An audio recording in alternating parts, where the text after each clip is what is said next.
नमस्ते। थर्ड आई में आपका स्वागत है। आज जरा बात कर ली जाए चाणक्य का अमात्य राक्षस बनना। अमात्य राक्षस मेरे ख्याल में मेरे काफ़ी दर्शक जानते होंगे, जो नहीं जानते उनको बता दें। मुद्रा राक्षस एक बड़ा प्ले है, संस्कृत का प्ले है। उसमें मगध साम्राज्य के जो एक राजा हैं घनानंद जी के अमात्य राक्षस उनके प्रधानमंत्री, मतलब मेन खास सलाहकार, मंत्री, मित्र, ये सब थे जो, और उनकी विलासिता, उनकी गंदी आदतें, उनका नृशंस होना, उनका ये सारी चीज़ों के कर्ता धर्ता अमात्य राक्षस हुआ करते थे। इनके थ्रू वो ऑपरेट होते थे। एक उनके सामने चाणक्य थे, तो एक भारतीय जनता पार्टी के एक बड़े कद्दावर नेता हैं जिनको चाणक्य बोला जाता है, लेकिन वो प्रूफ तो हो रहे हैं कि वो अमात्य राक्षस हैं। और घनानंद कौन है इसको मुझे बताने की ज़रूरत नहीं है, इतना मैं मानता हूं कि मेरे दर्शकों को इतना सेंस होगा।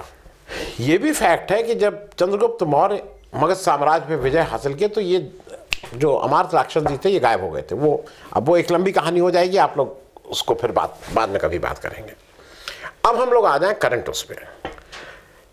अमात्य राक्षस ने आंख बंद करके केवल और केवल घनानंद के खराब काम, अच्छे काम जो किए होंगे वो सारे को आंख बंद करके एग्जीक्यूट किया था, बिना संवेदनशीलता के। अब जो मैं समस्या देख रहा हूं, जो इस समय 240 सीट पाके बीजेपी की स्थिति हो गई है, जो मोदी जी का सबसे बड़ा चैलेंज है कि मोदी जी मेजॉरिटी के हरदम चीफ मिनिस्टर रहे हैं, प्राइम मिनिस्टर रहे हैं। उन्होंने कभी गठबंधन का एक्सपीरियंस उनको नहीं है, ना उनको आदत है। उनको तो हुक्म देने की आदत है ना, ऐसा हो जाना चाहिए तो हो जाएगा। मंदिर अगर 4 दिन में बनना है तो 4 दिन में बन जाएगा, मंदिर को 4 महीने में बनना है तो 4 महीने में बन जाएगा। बस मुंह हिलाया और वो एग्जीक्यूट होना है। वो कितना प्रैक्टिकल है, कितना प्रैक्टिकल नहीं है, इससे मोदी जी को कोई मतलब नहीं है। काशी विश्वनाथ मंदिर के लिए अगर 200 से ऊपर मंदिरों को तोड़ना है तो तोड़ दो, क्योंकि हुक्म है बादशाह का कि यहाँ पे कॉरिडोर बनना है। तो वो जो एक मानसिकता है उस पर कोई कंट्रोल करने वाला नहीं है। अब मुश्किल क्या है कि मेजॉरिटी आई नहीं है, आदत उस तरह के निरंकुश शासन चलाने की है। तो इसमें क्या होगा, क्योंकि वो अपना डिसेंट, अपने सामने कोई और आपका विरोध करे वो तो दूर की बात है, कोई आपकी बात पे सिर ना हिलाए, वो भी वहां पे वो आपके साथ नहीं चल सकता है। मैं बहुत से नाम ले सकता हूं, हिरेन पांड्या जी उसमें हैं, लाल कृष्ण आडवाणी जी हैं, और अपने जिन्होंने आपके साथ एहसान किया है, जिन्होंने यहाँ, तो उसको कोई नहीं। आपको इतना निर्दयी होना पड़ता है, होते हैं आप, कि आप अपने अच्छा बुरा जिसने आपके साथ काम किया, मैं याद दिला दूं फिर से, क्योंकि ये याद दिलाने वाली चीज़ है। अरुण जेटली जिन्होंने नाम इनका प्रपोज किया और यहाँ प्रधानमंत्री के पद तक इनका अकेले नाम प्रपोज करके उसको ड्राइव करने वाले अरुण जेटली की जब मृत्यु हुई तो उस मृत्यु के समय नहीं आए, उनके शांति पाठ में नहीं है। और बाद में कहा कि उनके घर वालों ने कहा था कि आप ऑफिशियल काम कर रहे हैं ना बाहर, तो करिए। मतलब मानवीय संवेदना की मैं बात कर रहा हूं, एक ऐसा और ये सारी चीजें घनानंद में मिलती थी। दूसरा है कि वो चैलेंज भी नहीं झेलते। आप कोई चैलेंज करें नहीं, कोई आपसे वापस क्वेश्चन करें नहीं, इसीलिए प्रेस कॉन्फ्रेंस नहीं करते हैं कि मुझसे कैसे जवाब पूछ सकते हो। मतलब हाउ डेयर यू, हिम्मत कैसे हुई तुमसे मुझसे जवाब पूछने की। अगर ये एटीट्यूड कहीं दिमाग में हो जाए, अगर ये एटीट्यूड इतना भर जाए कि आदमी अपने को कहने लगे कि मैं बायोलॉजिकल नहीं हूं, मैं तो कोई अविनाशी हूं, मैं तो ऊपर से भेजा गया हूं। मतलब एक व्यक्ति अगर इस हद तक आत्ममुग्ध है और आत्म प्रशंसा में इतना लीन है कि उसको लगता है कि मैं तो भगवान द्वारा भेजा गया, पहले कहता गया भेजा गया दूत, और फिर मानने लगता है कि मैं तो भगवान ही हूं। अगर ऐसा व्यक्ति है तो उसको कोलिएशन और लोगों के साथ मिलके सत्ता चलाना तो नहीं आता होगा, वो टीम मैन नहीं हो सकता है। और टीम में नहीं हो सकता है तो उसको केवल उसको राजा की तरह सत्ता चलाना आता है।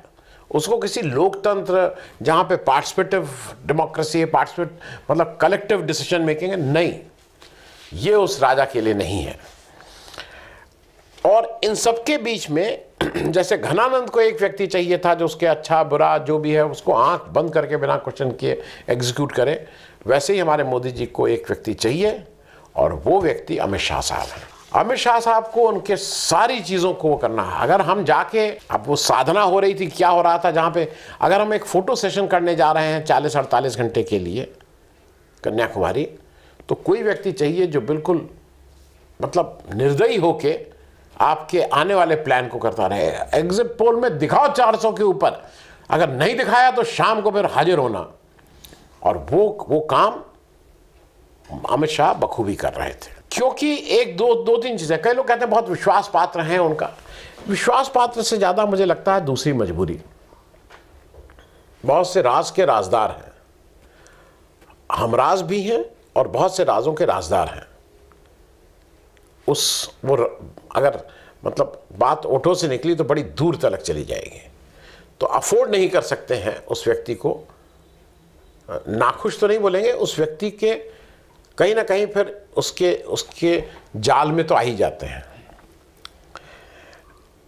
और एक चीज़ और है, ये जो मतलब जो अमार्थ राक्षस का जो स्टाइल, और यहाँ पे मैं अमित शाह साहब की बात कर रहा हूँ, इनकी जो स्टाइल है ना, सबको डंडे से हांको, ईडी, सीबीआई, इनकम टैक्स, 50 तरह के आपके पास वो हैं जिनको केवल डराओ धमकाओ, जेल में भेजो, वो क्या उनके ऊपर रेड करवाओ, बीवी पे करवाओ, लड़के को करो, लड़के को जेल झूठे उसमें क्या बोलते हैं वो शाहरुख खान के लड़के को ड्रग में करके अंदर डाल दो, ठीक कर दो, मतलब तोड़ दो, मोड़ दो, तबाह कर दो, मारो पीटो, ये वाला जिसको आता है वो पार्टी के अंदर और विरोधी दल को वैसे ही ट्रीट करता है।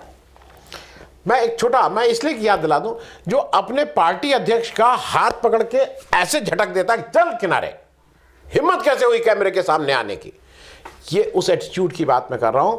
ये लोग नहीं हैं इस तरह की, ये लोग कोलिएशन के लोग नहीं हैं, ये गठबंधन के लोग नहीं हैं।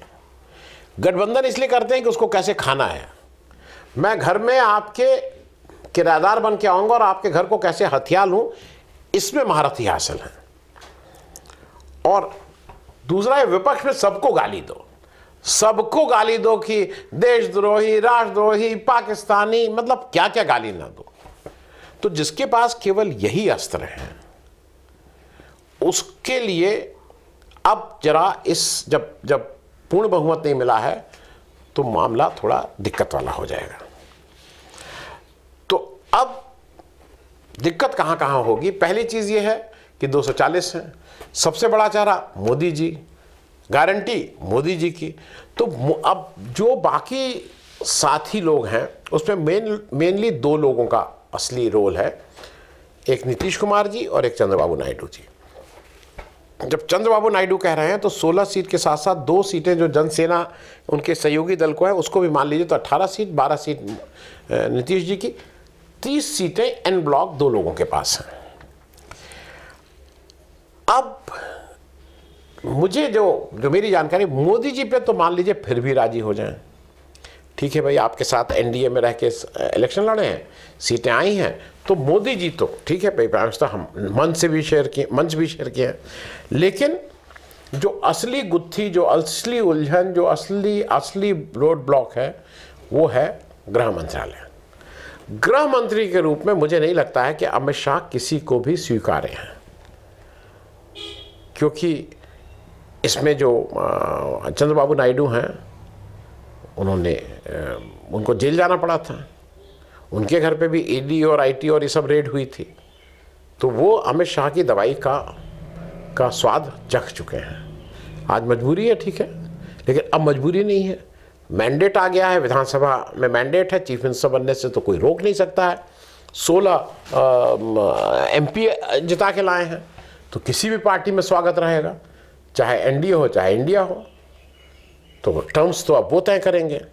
अब दूसरी तरफ नीतीश कुमार हैं। दोनों लोगों को एक चीज़ बिल्कुल क्लियर है कि ये वो पार्टी है, ये वो विषबेल है जो जिस शाख पे जाएगी उस शाख को सुखा देगी। ये ध्यान रखिएगा। नीतीश कुमार और चंद्रबाबू नायडू को बिल्कुल ठीक से पता है कि इनके साथ आप गए तो आपकी जो पार्टी है वो 2 दिन के महीने में टूटेगी कि 2 साल में टूटेगी। ये मैटर ऑफ टाइम हो सकता है, matter of discussion on time हो सकता है, पर ये सर्वमान्य तथ्य है, ये सब लोग एक्सेप्ट करेंगे कि पार्टी तो आपकी टूटनी ही टूटनी है। तो अब उससे निजात क्या है? निजात एक ही है कि स्पीकर तो हमारा होगा। जब स्पीकर अपना होगा तो फिर वो जो पार्टी इनको तोड़ लो उधर, वो तोड़ लो उधर, वो नहीं हो पाएगा। अब 12 सीट जीत के पार्टी और 16 सीट के जीत की पार्टी आई हैं और स्पीकर उनका ही होना होगा। मेरे ख्याल में ये 2 चीज़ें नॉन नेगोशिएबल हैं एनडीए गठबंधन के इन 2 बड़े घटक दलों की, एक स्पीकर का पद और दूसरा अमित शाह गृह मंत्री नहीं बनेंगे। मेरे हिसाब से दोनों चीज़ें अगर फुलफिल नहीं होगी तो इन लोगों का सपोर्ट आप टेकन फॉर ग्रांटेड नहीं ले सकते हैं। एक संभावना लोगों को ये लगता है कि वो चूंकि सबसे बड़ी पार्टी है तो प्रेसिडेंट बुलाएंगी, बुला के उनको एक शपथ दिलवा देंगी और एक वो अल्पमत की सरकार चलाएंगे जब तक उनको मेजॉरिटी प्रूव करने का टाइम दिया जाएगा। टेक्निकली जो मैं बिल्कुल दावे से नहीं कह सकता हूँ, लेकिन जो टेक्निकली मेरी समझ है उसके हिसाब से 6 महीने के अंदर आपको अपनी मेजॉरिटी प्रूव करनी होती है। नॉर्मली वो 1 हफ्ते से 3 दिन, 5 दिन, 7 दिन, 15 दिन का टाइम दिया जाता है।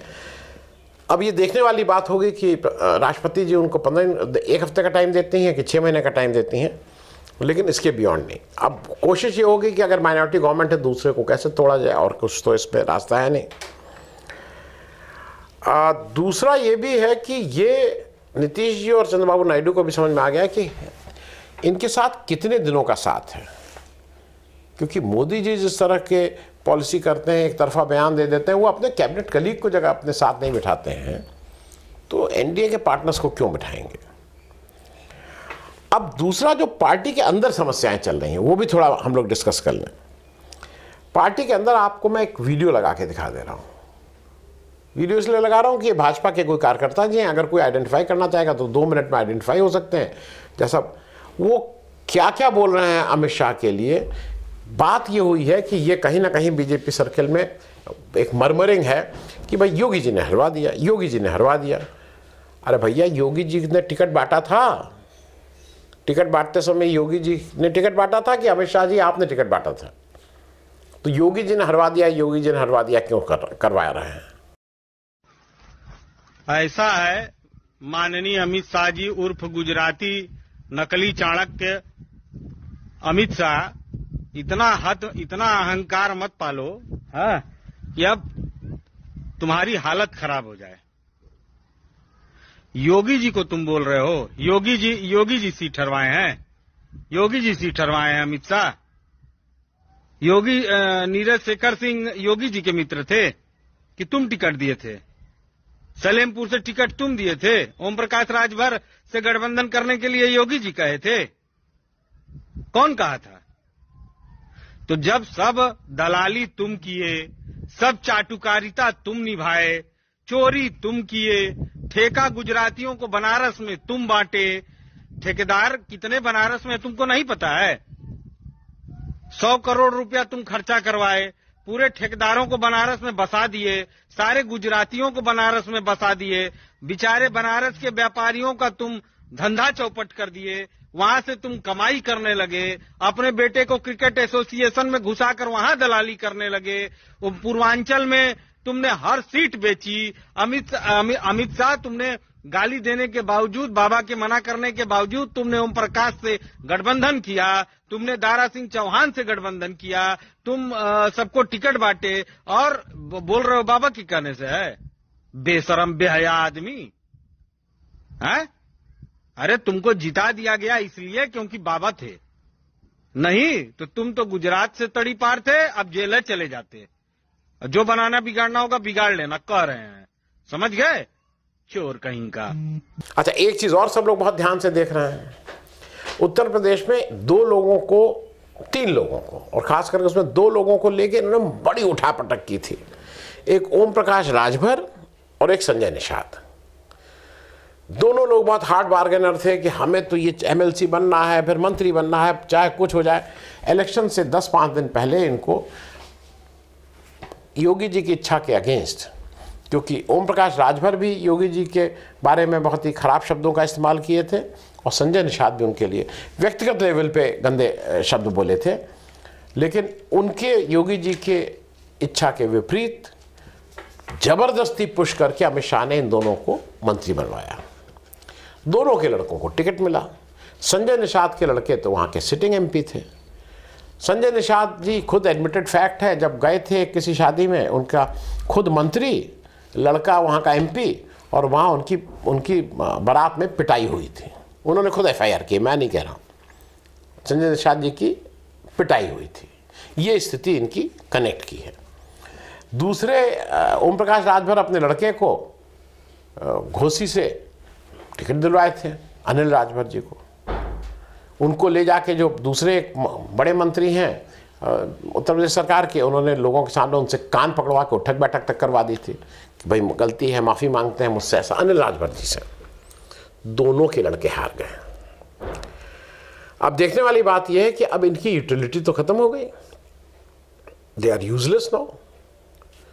तो क्या बीजेपी इनको ढोएगी? क्योंकि इनको जो NDA की बैठक हो रही है उसमें ये लोग नहीं बुलाए गए हैं दिल्ली। हालांकि घटक दल बोले जाते हैं लेकिन बुलाए नहीं गए हैं। मेरे अंगने में तुम्हारा क्या काम है? तुम किसी काम ही लायक नहीं हो जब अपनी सीट अपने लड़के को नहीं जिता पाए। तो बीजेपी के स्कीम ऑफ थिंग्स में इनका कोई रोल नहीं है। तो ये जो अमार्थ राक्षस जी हमारे हैं, इनको अब इनकी कॉस्ट पे इनको हटाना है। अब दिक्कत क्या है कि एज मिनिस्टर ऑफ होम बहुत ताकत वो करते थे, ED सबको उसके यहाँ वहाँ शू वहाँ जाओ, ये करो वो करो, शू करते रहते थे। वो ताकत तो ऐसा लगता है कि वो ताकत इनके हाथ से जाने वाली है। और ऐसे लोग जो जीवन भर शू किए हैं, वो इतने ज़्यादा लोगों की नज़रों में इतने दुश्मन बना लेते हैं अपने स्टाइल ऑफ फंक्शनिंग से कि उनके लिए चैन से किसी जगह, मतलब रिटायरमेंट टाइप कि भाई कोई तंग ना करे, बहुत आसान काम नहीं होगा। तो भाई अमित शाह साहब, अब चाणक्य आप बने थे तो सब लोग वाहवाही कर रहे थे, अब कुछ दिन अमार्थ राक्षस बन के भी उसका आनंद लीजिए। थैंक यू सो मच, धन्यवाद।